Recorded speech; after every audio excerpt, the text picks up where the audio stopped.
बिस्मिल्लाहिर्रहमानिर्रहीम अस्सलामुअलैकुम। आज हम तैयार करेंगे जापानी फल का जूस। इसको अमलोक भी कहा जाता है। आजकल जो सीज़न चल रहा है बाज़ार में आपको हर तरफ ये वाला फल नज़र आएगा। इसको खाने के बहुत ही ज़्यादा फ़ायदे हैं।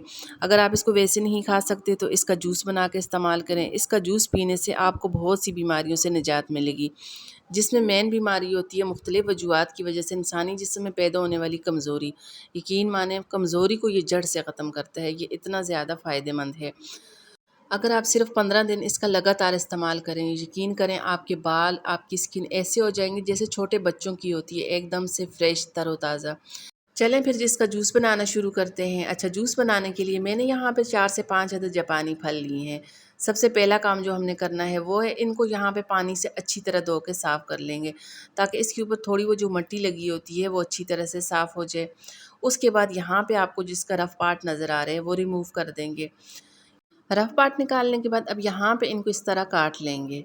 साथ में मैं आपको याद दिलाती चलूँ, अगर आपने अभी तक मेरा चैनल सब्सक्राइब नहीं किया तो प्लीज़ पहले चैनल को सब्सक्राइब कर दें। वीडियो अच्छी लगे इसको लाइक कर दें, ज़्यादा से ज़्यादा मेरी वीडियो को शेयर कर दें। साथ में बेल आइकन प्रेस कर दें ताकि मेरी आने वाली तमाम नई वीडियो का नोटिफिकेशन सबसे पहले आप तक पहुँचे। तमाम फल इस तरह काट लेंगे। फल काटने के बाद अब अगला काम जो करना है वो ये है कि मैंने लिया है एक अदद मिक्सी जार। जो फल हमने काट लिए थे वो इस तरह मिक्सी जार में डाल देंगे और इनका जूस तैयार कर लेंगे। अच्छा, इस जूस को बनाने के लिए इसमें हमने कोई चीनी ऐड नहीं करनी, क्योंकि ये फल अच्छा खासा मीठा होता है। अगर आप चाहें तो अपनी मर्ज़ी के मुताबिक इसमें चीनी भी ऐड कर सकते हैं, तो मैंने यहाँ पे इसमें कुछ भी ऐड नहीं किया। साथ में इसमें 1 से 2 गिलास पानी डाल देंगे और इसका इस तरह जूस तैयार कर लेंगे। अच्छा, आपने यहाँ पे इसको जितना पतला रखना है, अगर आप गाढ़ा जूस बना रहे हैं तो तब आपने पानी नहीं ऐड करना, वैसे ही इसको यहाँ पे तैयार कर लें। अगर आपको पतला करना है इसके लिए आप थोड़ा बहुत इसमें पानी ऐड कर दें। तो मैंने यहाँ पे इसमें 1 से 1.5 गिलास पानी शामिल किया है और इस तरह इसका जूस तैयार कर लेंगे। जूस तैयार करने के बाद अब यहाँ पे मैंने लिए हैं 2 अदद गिलास। सबसे पहले हमने गिलास में बर्फ़ डाल देंगे।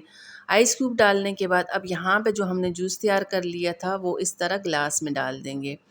इस जूस को बनाने के लिए यकीन करें इसमें कोई चीज़ ऐड नहीं करनी पड़ती, सिंपल इसको मिक्सी जार में डाल के जूस तैयार कर लेंगे।